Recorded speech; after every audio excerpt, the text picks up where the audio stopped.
मी मगाशी ज्याचा उल्लेख केला सदामामा पाटलांचा, तर ते नगरपालिकेला निवडून आले, एकदा दोनदा नाही 3-4 वेळा निवडून आले, त्यांची 5 वेळा, बघा 5 वेळा निवडून आले. पुन्हा एकदा जोरात टाळ्या वाजवा. आणि 5 वेळा निवडून आलेला माणूस भविष्यातला आमचा नगराध्यक्ष होणार आहे अंबरनाथचा, हे लक्षात ठेवा.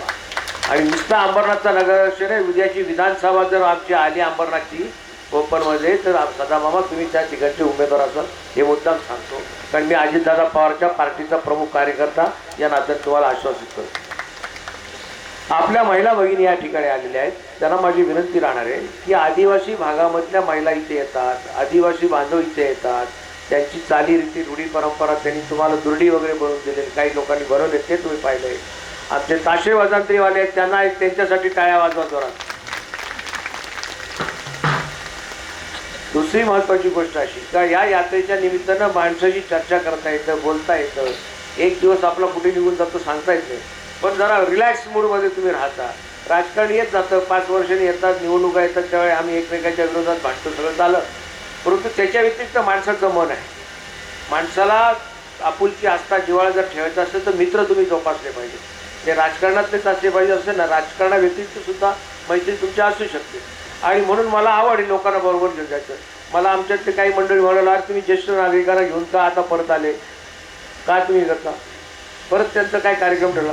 म्हणलं तुम्ही पण पुढच्या भविष्यात ज्येष्ठ नागरिक होणार आहात, तर ज्येष्ठ नागरिक म्हणजे ते एक आपल्याला आशास्थान श्रद्धास्थान आपलं आहे, त्यांच्याकडनं काही गोष्टी घेण्यासारख्या असतात.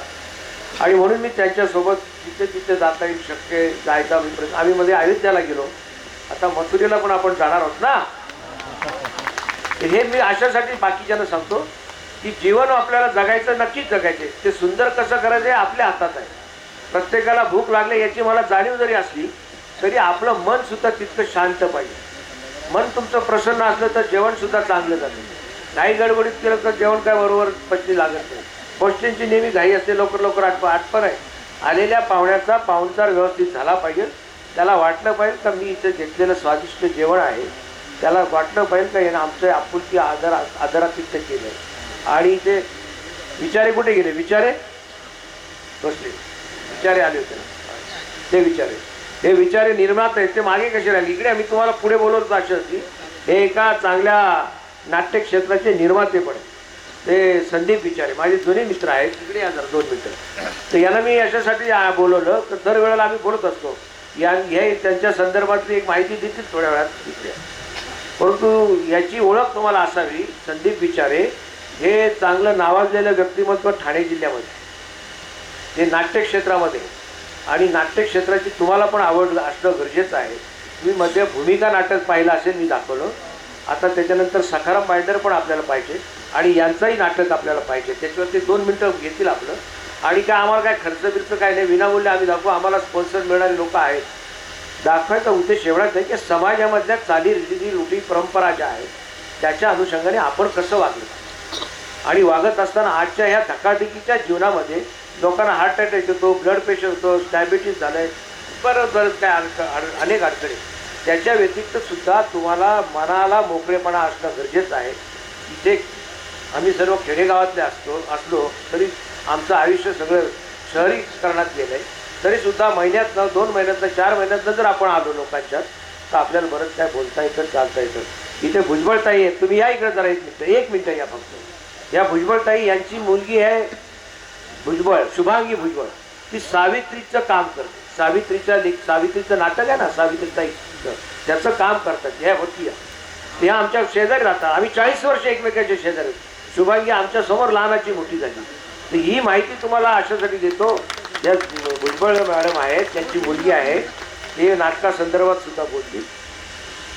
समाजामध्ये ज्यावेळी स्त्रीला शिकायला संधी नव्हती त्यावेळेला महात्मा ज्योतिबा फुले, सावित्रीबाई फुलेंनी खऱ्या अर्थानं महिलांना संधी दिली. आणि आज 30% 50%चं रिझर्वेशन आले. आज पुनमताई इथे आपल्याला पाहायला मिळतात किंवा अन्य महिला दिसतात. ते महात्मा ज्योतिबा फुलेंची देण आहे. जास्त मी न वेळ घेता आपला कुणाचा मोठ्या संख्येनं आपण उपस्थित राहिलात त्याबद्दल आपल्या सर्वांचं मनपूर्वक कौतुक करतो. आमच्याकडनं पाहुणचारामध्ये जेवल्यानंतर मला सांगा पाहुणचार बरा होता का कसा होता. जे शाकाहारी आहेत त्यांच्यासाठी सुंदर असं स्वादिष्ट जेवण आहे. ज्यांना दुसरी व्यवस्था आहे त्या दुसरी व्यवस्था सुद्धा मामा त्यांच्यासाठी आपण केलेली आहे. तुम्ही काय काळजी करायचं काम नाही. फक्त आमच्याकडे खाण्याची व्यवस्था केली जाते, बाकी पाणी ज्याचं त्यांनी आणायचं ज्याचं.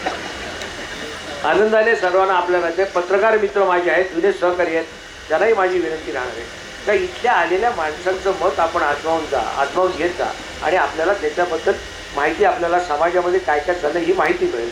मी प्रथमतः भुजबळताईंना विनंती करतो, आपल्या मुलीच्या संदर्भातली 2 मिनिटांमध्ये माहिती द्यावी, जेणेकरून समाजाला समजलं पाहिजे आपण काय करतो. आणि त्याच्यानंतर संदीप विचारे बोलतील आणि त्याच्यानंतर आपला भोजनाचा कार्यक्रम होणार. धन्यवाद.